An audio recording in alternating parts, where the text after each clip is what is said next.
Thank you for joining us. We are now joined by head coach Chris Lemonis. Coach, if you wouldn't mind, please go ahead with a brief opening statement, and then we'll take questions. Big bounce back game from our guys, just a resilient group. We've had our back against the wall, it feels like, all year long, and they just keep responding. As a coach, you couldn't be more proud of your kids, the way they came out and competed. And we came out here and beat Texas the other night with two of my JUCO guys from Northwest Mississippi, and tonight Houston Harding and Preston Johnson, two more of my Mississippi JUCO players. I just couldn't be more proud of those guys. They gave us a chance tonight, and they pitched great, commanded the zone, but it was just toughness. They were just tough all night long, and I thought they did a great job, and really happy for those guys. Thank you, Coach. Our first question is going to come from Theo DeRosa. Theo, you may now unmute yourself. Coach Theo DeRosa, Commercial Dispatch. Yesterday, TA said you guys took a haymaker. What would you call tonight's performance from the guys tonight? I just thought it was a bounce back. I mean, we took a punch. We came back. We played really good baseball, played good defense, grinded out some at-bats early. I mean, their guy, hey, he had really good stuff, but we just didn't swing out of the zone. And we were able to expand that game, and then Preston took that game and just ran with it, which was huge for us because it was huge for tonight, but it's also huge for tomorrow night.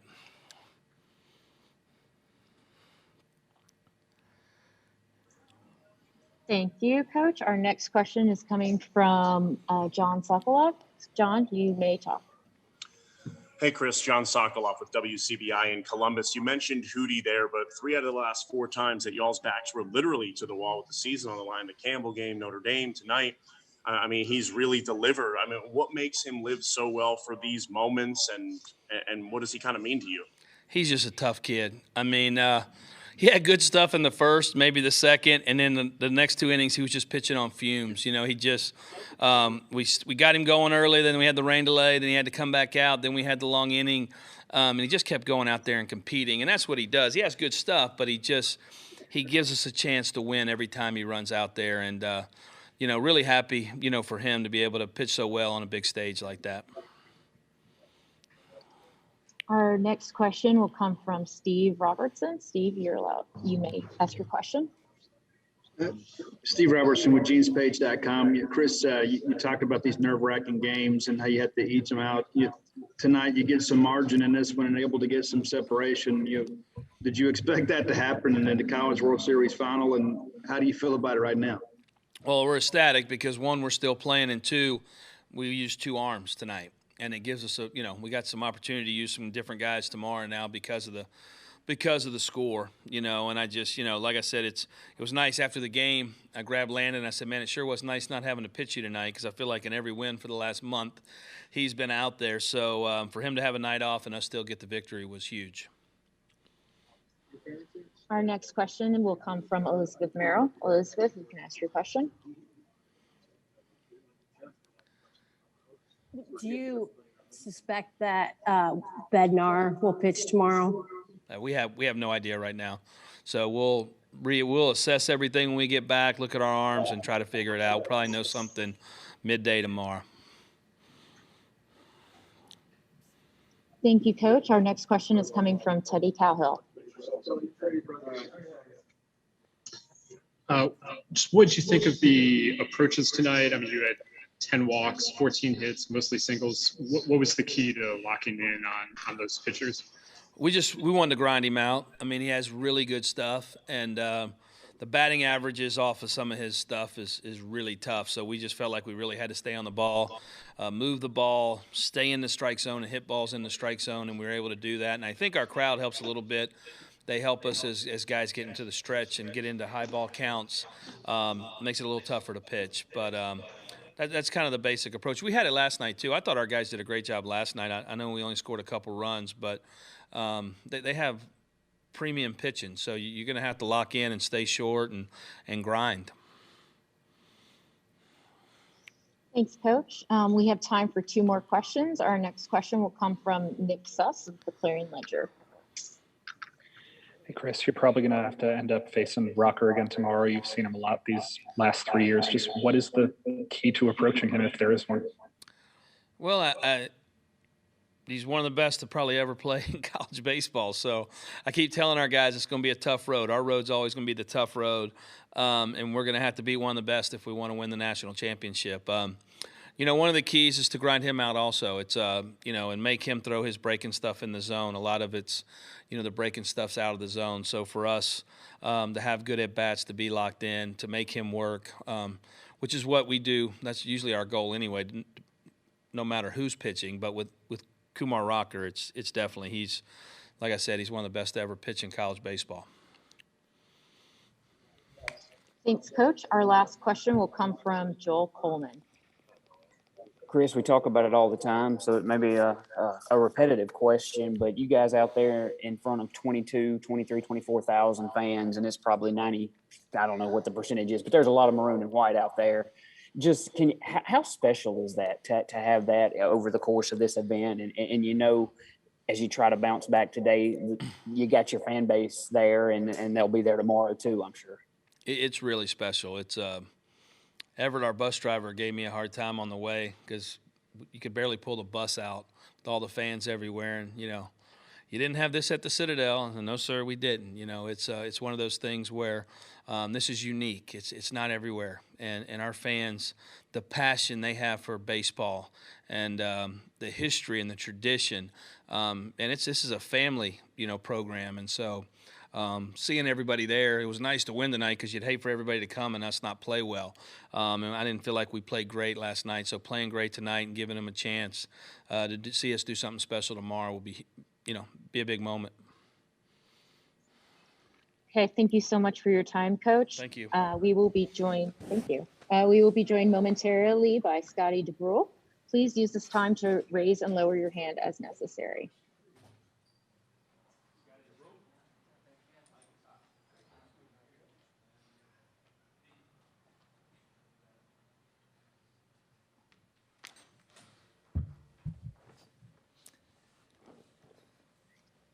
We are now joined by Scotty DeBruyne.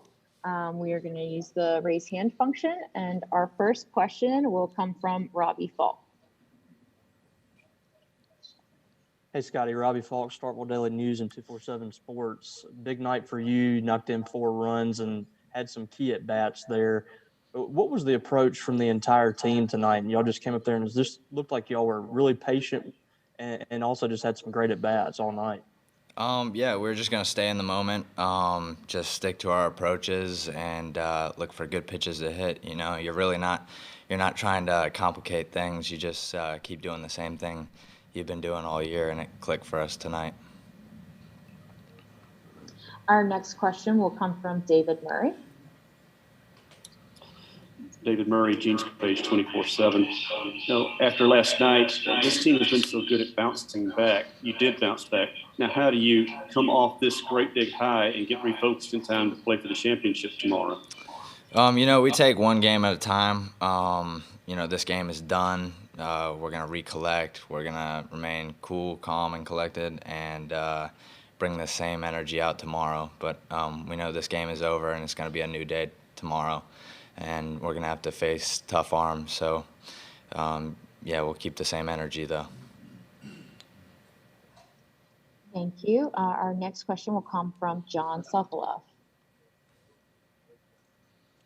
Scotty, what do you remember about facing Kumar last time, if he is the starter tomorrow, and what's the approach going to have to be? Yeah, I remember that he's a great pitcher. He really hits his spots. I mean, he's got the command. He's got the velo. Just really great arm overall. We're really going to have to compete to have success against him. We have time for 2 more questions. Our next one will come from Elizabeth Merrill with ESPN.com.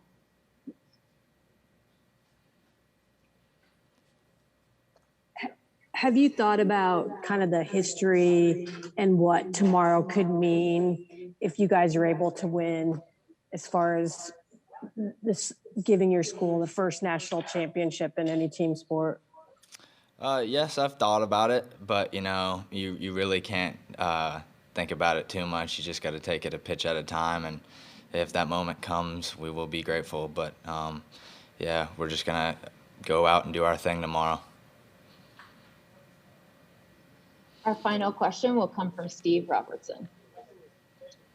Steve Robertson with jeanspage.com. Scotty, you and I had a conversation long ago, and you said one of the reasons you picked Mississippi State was the opportunity to go to Omaha and compete for a national championship. And so now here you are on the threshold of that moment. You know, looking back, how do you feel about your decision?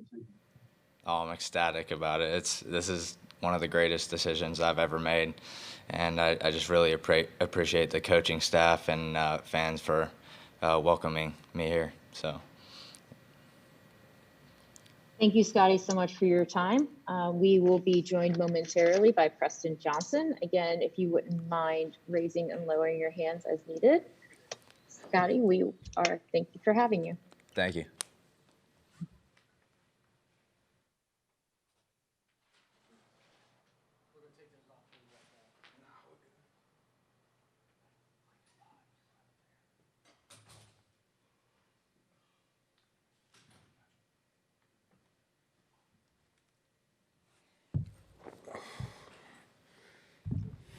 Okay, we are now joined by Preston Johnson. We are going to use the raise hand function again. We'll start by taking a question from Theo DeRosa. Preston, Theo DeRosa with the Commission Dispatch. You go 5 innings there. What did it feel like to be able to contribute to your team and be able to provide that kind of length out of the bullpen? Can you say that one more time, please? Sure. Theo DeRosa, Commercial Dispatch. You go 5 innings. How important was it to kind of provide that length out of the bullpen? It's just kind of been a thing all year coming in after the starter, which Hootie gave us 4 great innings. I mean, holding a team like that and a team like Vandy that's that good at hitting and just all-around team to 4 innings with 1 run was huge for us, especially being down 1 in the series. Coming in, I was just like pound the zone. Lemonis made it very clear and very his go-to is pound the zone, and we'll have a good chance to win. And that was what I wanted to do for the team. And it was a dream come true to be out there and getting thrown in front of that crowd. It was like a home game, so it was nice.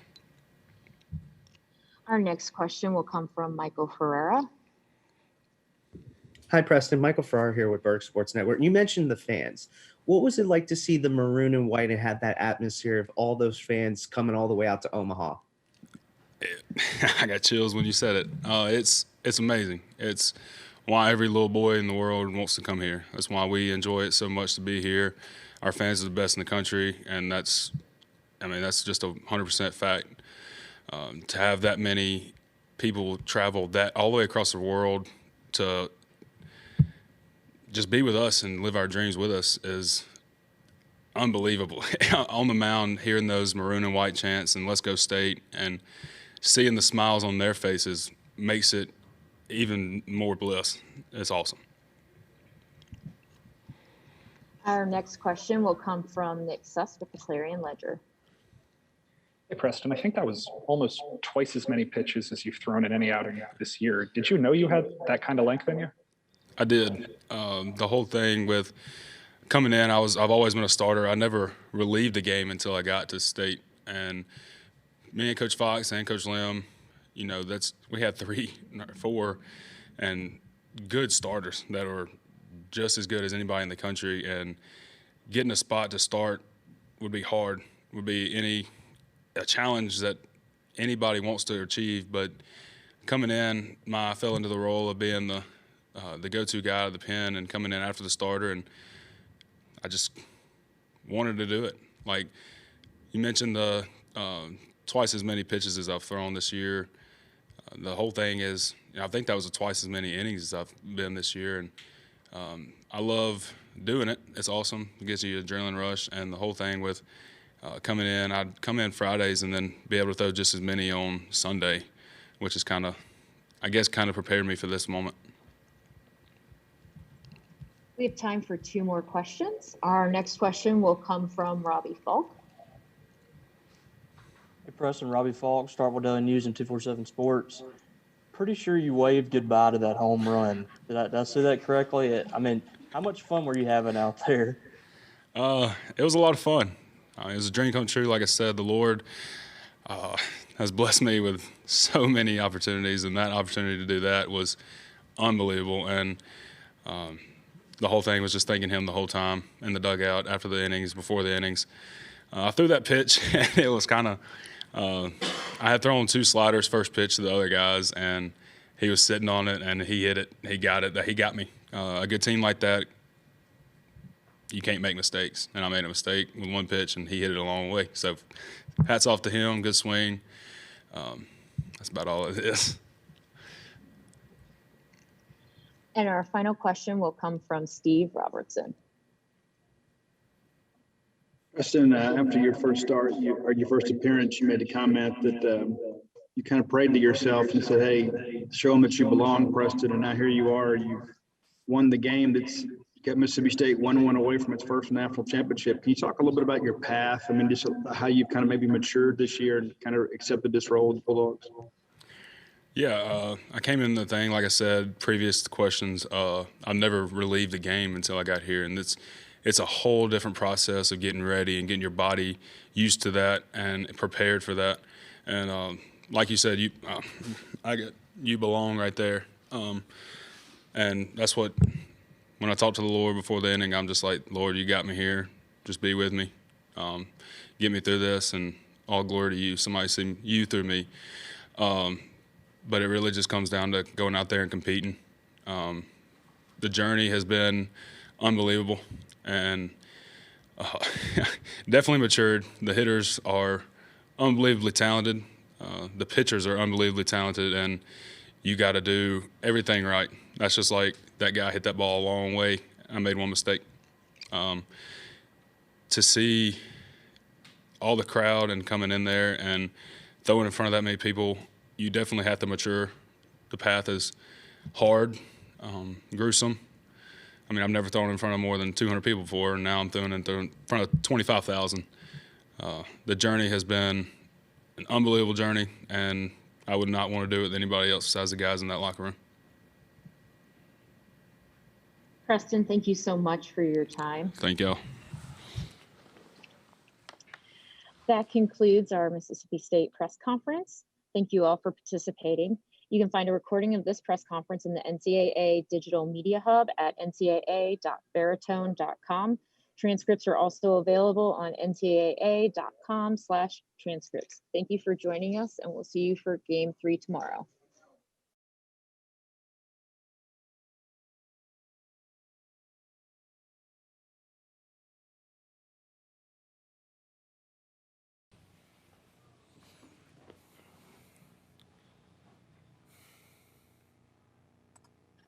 We're going to open tonight's press conference with CJ Rodriguez. We're going to go straight to questions. Again, please use the raise your hand function if you'd like to ask a question.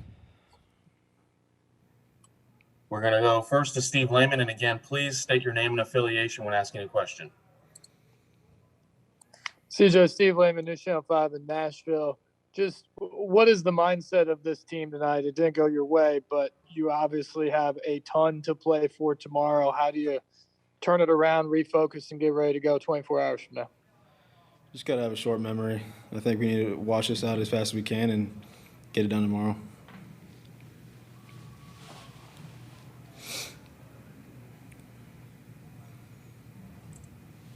We're going to go next to Aria Gerson. You know, all of the pitchers that pitched in today's game were freshmen. So how do you guide, a true freshman pitcher through starts like or outings like this in such a hostile environment? I mean, this is my first time here too, so I kind of just got to go with them and support them as best I can. But I mean, we didn't throw strikes tonight, so we got to be better. Okay, again, please use the raise your hand function if you'd like to ask CJ a question tonight. Next, we're going to go to Chris Harris. Chris Harris, WSMV in Nashville. CJ, what did Coach say to you guys afterwards? Just that we need to wash it out as fast as we can, get back, get some rest, reset, and let's go out tomorrow. It was pretty short. Okay, do we have any more questions for CJ? CJ, thanks for your time. Yep, thanks. You're good, CJ, thank you. Oh.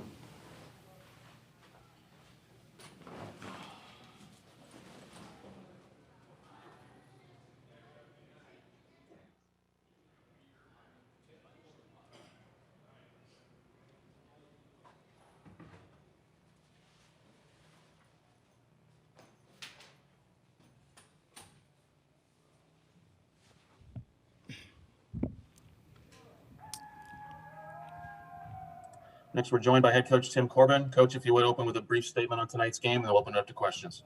Yeah, just a tough night all the way around. We didn't do much of anything real well at all.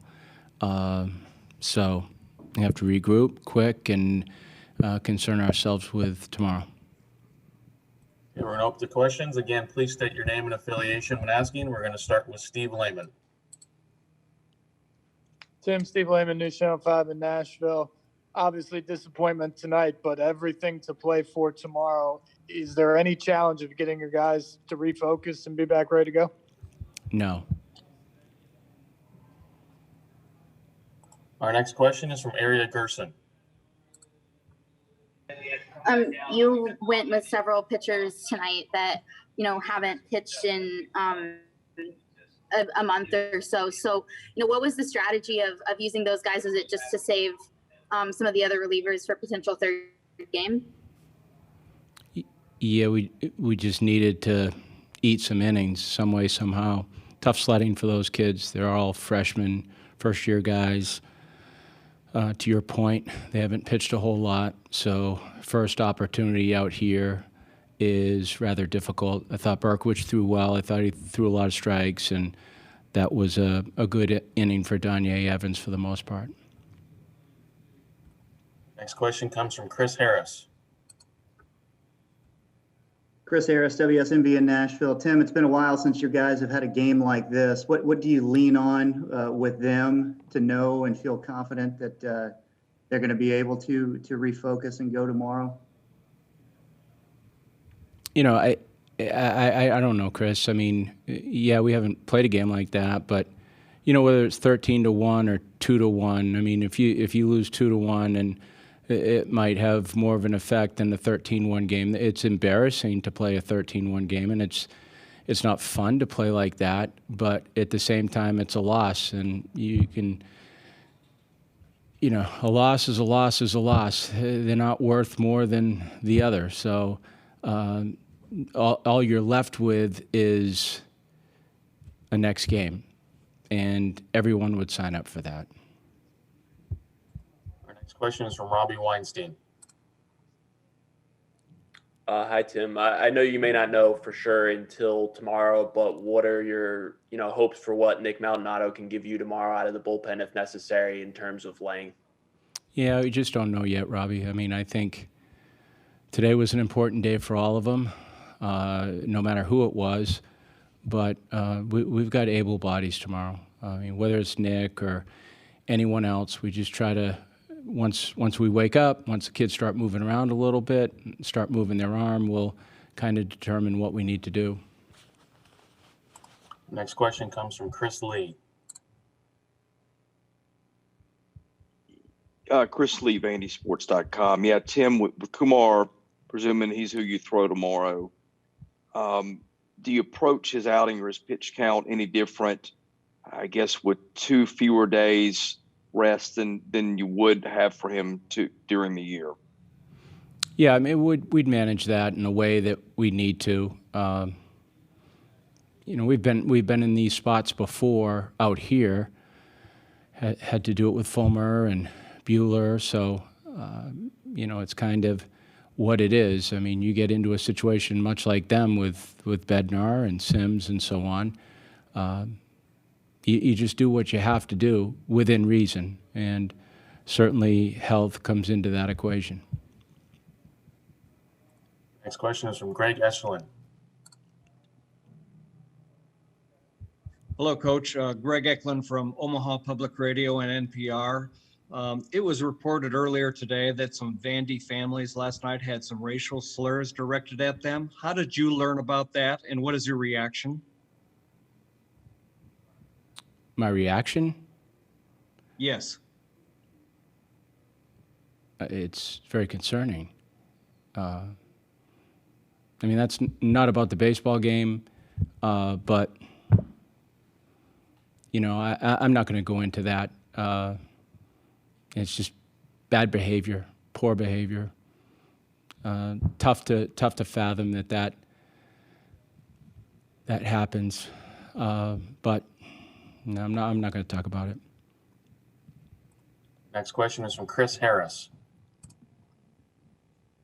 Tim, with Kumar tomorrow, is there any other guy that you would rather have the ball in his hand in a situation like that? And what do you expect from him right from jump?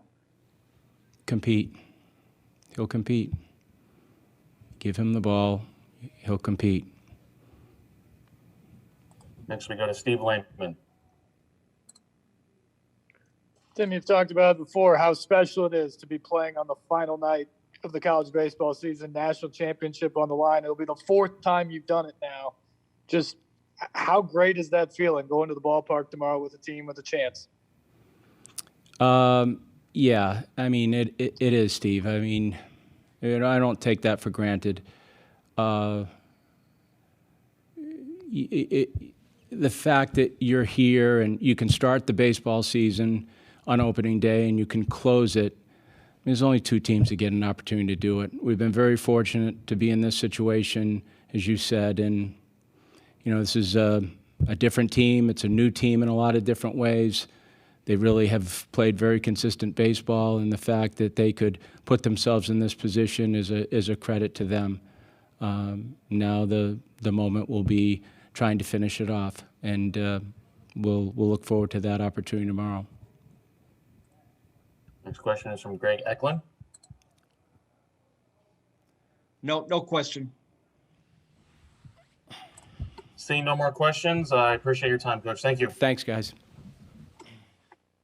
Thanks, everyone, for participating tonight. You can find a recording of this press conference in the NCAA Digital Media Hub at ncaa.veritone.com, and transcripts will be available at ncaa.com/transcripts.